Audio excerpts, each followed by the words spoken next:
Mengapa SSB Arsenal begitu hancur di 3 pertandingan awal Premier League? Mengapa, Hei, mengapa?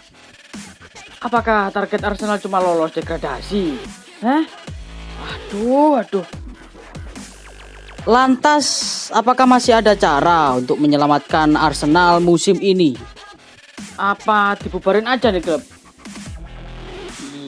Iya, tanpa basa-basi lagi, bareng gue Bang Saton, mari kita bahas topik kita kali ini.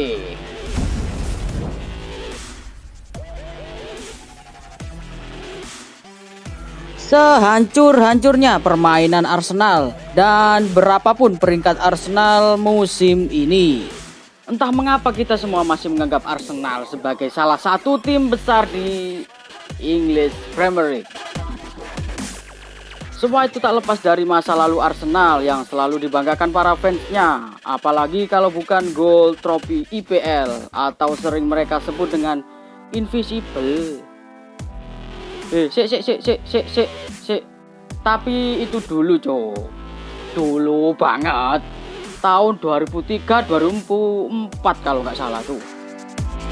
Ya, tahun segitulah. Fans yesterday afternoon macam fanboy Messi sama Ronaldo pasti masih nenen tete emaknya tuh, guys. Nenen.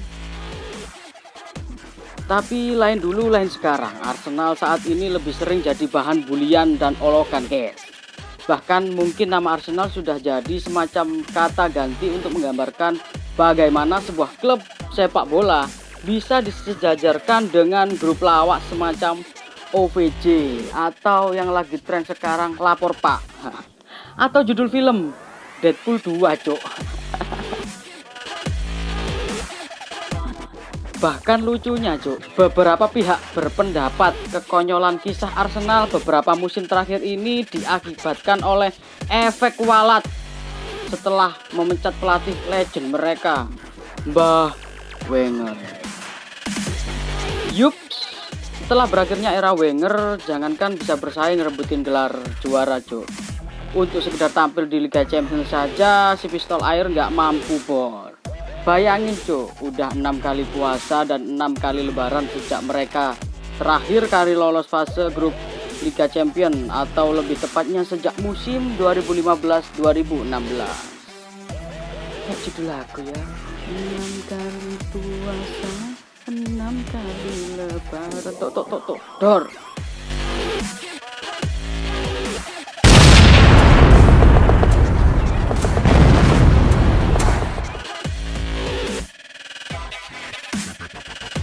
Yups, sekarang kita masuk ke topik, Cuk.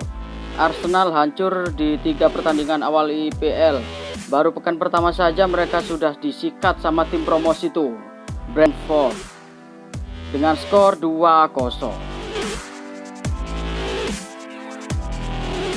Di laga tersebut memang Arsenal bisa menguasai permainan dengan ball possession sebanyak 65%, guys.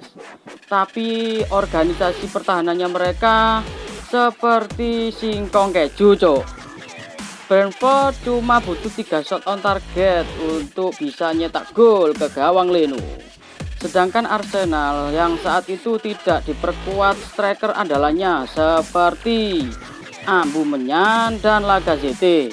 Mereka bermain kayak singa ompong dengan melakukan tendangan ke gawang sebanyak 22 kali.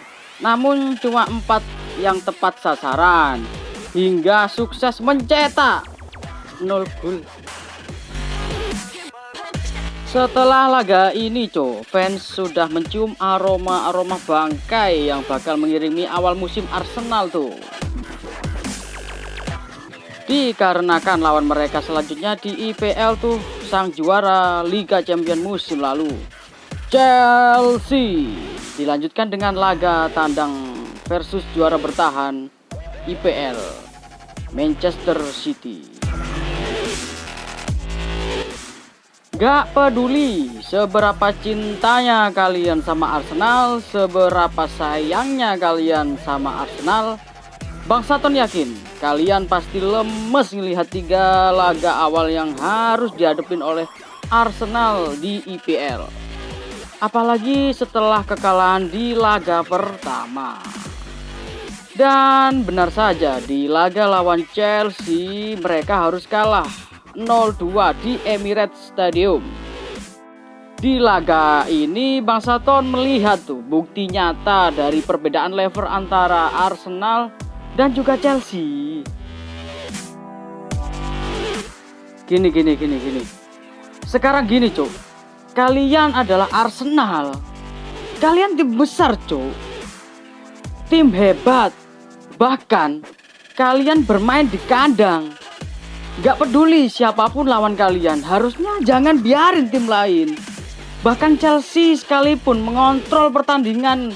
Ingat, Cuk, kalian main di kandang. Kandang kalian sendiri tuh. Kalian kalah, duh. Ya ampun. Gimana sih kalian ini? Di laga tersebut Arsenal memang main super buruk. Chelsea sukses mengobrak-abrik pertahanan Arsenal dengan melesatkan 22 tendangan. Lalu Arsenal yakin main super cupu. Super cupu. Keropok lah. Cuma dikasih penguasaan bola sebesar 35%, cuy. Ya Allah. Astaga Dragon. Gue rasa kalau tim Skotlandia kayak Celtic atau Rangers tuker liga sama Arsenal, mereka nggak bakal tampil seburuk ini, Cuk. Dan sekarang kita sampai di klimaks, Cuk.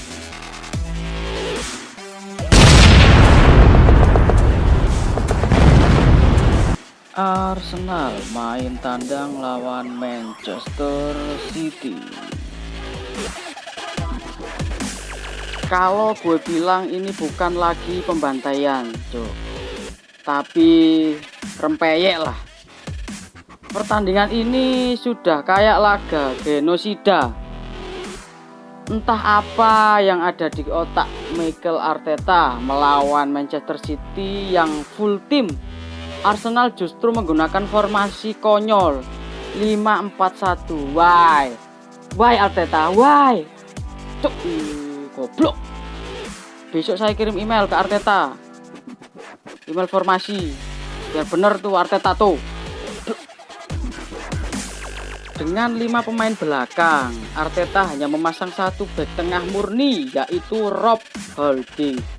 Lalu dicepit sama bek sayap kayak Kendrick Suarez, Callum Chambers, Kolasinac, sama Tierney. Arteta meninggalkan Pablo Mari di bench. Juga nggak diperkuat pemain super terkenal mereka, Ben White. Dan nggak perlulah menjadikan kartu merah Granit Xhaka sebagai kambing hitam. Arsenal memang pantas kalah, Cuk. Tolong deh kasih tahu Bang Saton, mana ada tim lain di IPL yang nggak cuma dibantai 5-0, tapi juga hanya mencatat ball possession sebesar 19%. Nggak cuma itu, Arsenal cuma bisa melepaskan satu tendangan. Dan gue bisa yakinkanlah ke kalian, kalau itu bukan shot on target. Mana ada yang separah Arsenal. Coba cepet. Tapi gini. Bang Saton gak sejahat kalian, cuy. Sumpah, gue ngarepin Arsenal bisa bangkit. Gue yakin Arsenal masih bisa ngumpulin lebih dari 40 poin guna bisa lolos dari jurang degradasi. Sekarang yang bisa selamatin musim Arsenal ya mereka sendirilah. Entah Mikel Arteta bakalan bertahan atau dipecat, Cuk. Siapapun pelatih Arsenal, doi kudu bisa memanfaatkan skuad yang ada. Karena kita tahu sendiri, Cuk, Arsenal tuh kurang bisa menarik perhatian pemain bintang buat gabung. Memang sih Arsenal jadi tim paling boros di IPL musim ini. Tapi menurut Bang Saton, transfer mereka cuma melibatkan pemain-pemain kelas 2, Cuk. Sebut saja Nuno Tavares, Sambi Lokonga. Sama pemain super mahal mereka Ben White. Yang terakhir mereka rekrut bek Jepang Takehiro Tomiyasu. Kurang familiar semua ya. Garo ya kon Jojo ya. Aduh, namanya juga Arsenal. Hobinya beli pemain-pemain anti mainstream. Arsenal. Wes, wes. Males aku kayak ini wes. Belenger ngurusi Arsenal terus Arsenal mana dididik Arsenal. Arsenal dididik. Kasihan fans Arsenal tuh, kita kritik mulu. Udah ya. Sampai jumpa di video kami selanjutnya. Jangan lupa share, like, and subscribe. Salam bal-balan, cuk.